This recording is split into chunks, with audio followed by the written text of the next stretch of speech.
5.18 민주화 운동이 40주년 되었다는 이야기를 들었을 때 제 머릿속에서 가장 먼저 스쳐간 잔상은 아이러니하게도 영화 박하사탕의 마지막 장면이었습니다. 주인공인 설경구가 철로길에서 달려오는 기차를 보며 외쳤던 말, 나 다시 돌아갈래 란 울부짖음과 죽음. 한 인간의 삶의 종착점이 너무도 허무했으며 긴 슬픔의 여운을 남긴 영화. 귓속에는 윤도현의 노래 박하사탕이 흐르는 것 같더군요. 한 남자의 몰락을 표현한 이 영화의 모티브는 분명 광주 5.18일 것입니다. 그런데 이 영화 전반에서 느낄 수 있었던 것은 한 사람의 심리적 몰락이라고 생각되더군요. 어쩌면 이 영화를 만든 이창동 감독은 광주 5.18로 인해 이렇게 사람의 심리가 몰락할 수도 있다는 것을 이야기하고 싶었는지도 모르겠습니다. 그건 각자의 생각에 따라 다를 수도 있을 것 같습니다. 저는 이 영화에서 한 인간의 충격적 기억과 그 기억에 따른 감정이 어떻게 인간을 파멸시킬 수 있는가 하는 관점에서 생각해 볼 수 있었습니다. 이를 간단하게 살펴보고자 합니다. 줄거리.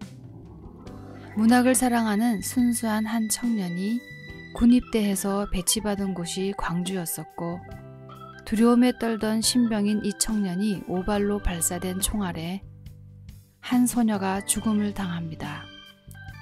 그리고 그것은 오로지 자신만이 아는 비밀.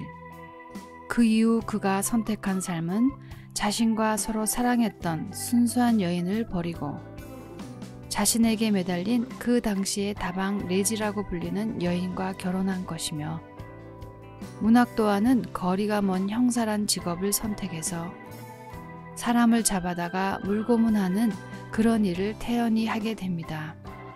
한마디로 순수한 영혼을 가진 청년이 타락한, 아니 추악한 사람으로 점점 변해버린 것이지요.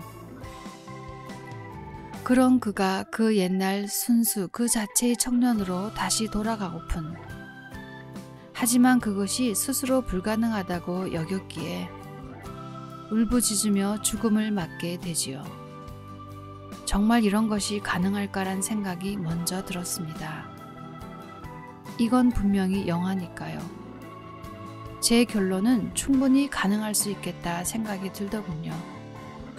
그의 심리는 충분히 다른 사람에게도 적용될 수 있는 개연성이 있기 때문입니다.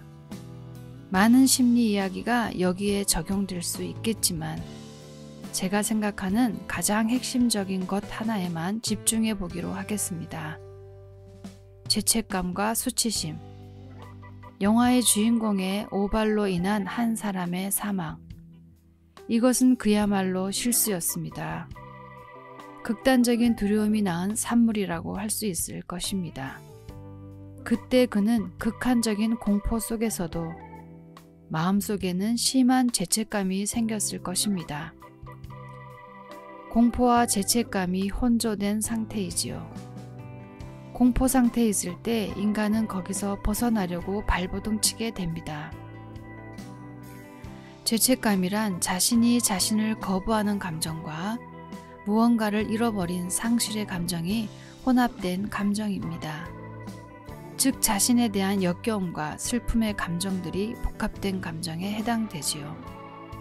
이런 복합 감정의 특성은 정확하게 자신이 어떤 감정을 느끼고 있는지 그 정체를 정확하게 모른다는 것입니다.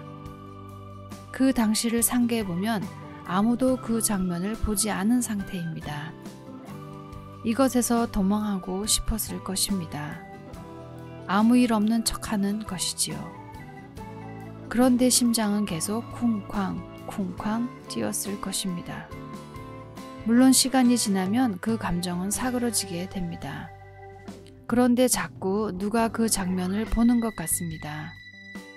자신이 소녀를 죽인 장면, 자신이 자신을 거부하고 상실감과 함께 두려움에 떨고 있다는 것을 누군가가 지켜보고 있는 것 같습니다. 그 안에 수치심이 들어온 것입니다. 수치심이란 다른 사람의 이목을 의식하는 감정입니다.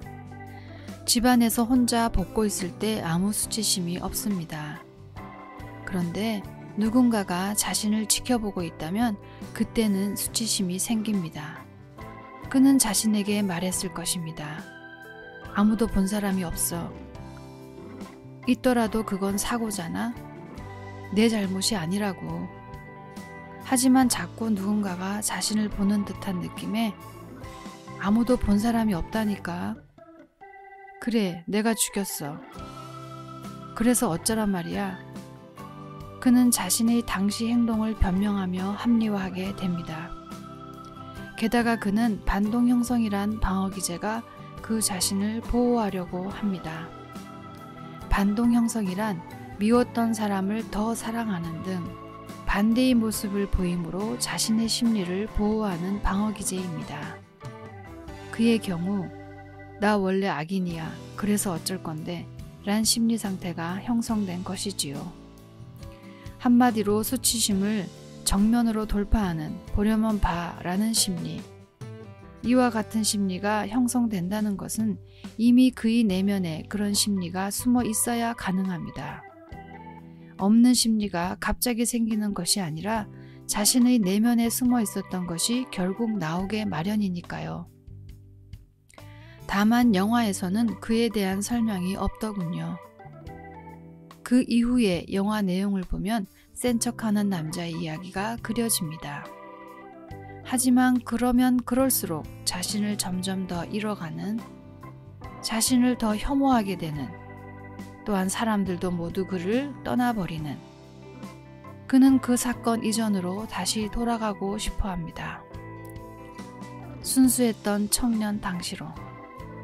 그 외침이 바로 나 다시 돌아갈래인 것이지요. 그렇다면 무엇이 잘못된 것일까요? 저는 감정과 관련된 심리학적 측면에서 단순하게 정리해보고 싶습니다. 자신의 감정을 솔직하게 읽지 못했다. 그는 자신의 왜곡된 감정의 함정에 빠졌다고 할 수 있습니다. 우리의 생각은 정리가 좀 더 용이한 편입니다. 글로 표현이 좀 더 가능하지요. 하지만 감정은 좀 더 무의식적 분야에 해당됩니다. 제가 말한 무의식적이란 프로이트의 무의식이 아니라 베일에 감춰진이란 의미에 가깝습니다. 정확한 정체를 알 수 없다는 뜻이지요. 우리는 감정을 느끼지만 그 감정의 의미를 모를 때가 많습니다. 그것이 인간의 문제를 더욱 어렵게 만들 때가 많이 있습니다. 우리는 자신의 감정에 솔직해져야 한다라는 말을 하곤 합니다. 100번 맞는 말이지만 애석하게도 솔직한 감정을 정확히 알아차리는 게 어렵다는 것이 더 문제인 것이지요. 이 영화가 그렇게 그가 죽음으로 끝나는 것은 참으로 안타깝다는 마음을 금할 수 없더군요. 그가 그렇게 자신의 인생을 망친 것처럼 자기를 되찾아 회복하는 것 역시 그의 몫일 텐데 그는 끝내 그런 기회를 가질 수 없었다는 것이 그가 자신의 인생을 망쳤다는 것보다 더 불운해 보입니다. 그런 측면에서 이 영화는 새드 무비에 해당된다고 볼 수 있습니다. 게다가 저는 인간의 인생은 몰락할 수도 있다.